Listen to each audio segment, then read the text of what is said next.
Finally congratulation तुला.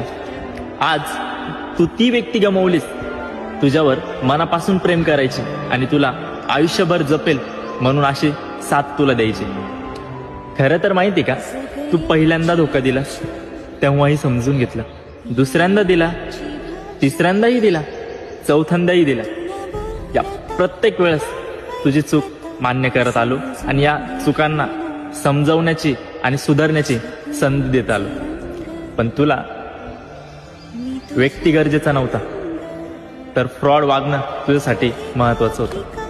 मान्य आहे, चुका होत राहतात, पण चुका एक वेळ झाल्या तर ती सुधारवण्याची संधी प्रत्येकाने प्रत्येका व्यक्तीला द्यायला पाहिजे आणि ती देणं माझं कर्तव्य होतं. पण आता मला माहिती आहे, व्यक्ती जर 4 वेळेस चुकू शकते तर 5व्यांदा का नाही. म्हणून ही गोष्ट मी आत्ताच लक्षात घेते आणि तुलाही कळवते की इथून पुढे मी तुझ्या आयुष्यामध्ये मीही कधी येणार नाही आणि तू पण कधीच माझा विचार करू नको. Congratulations.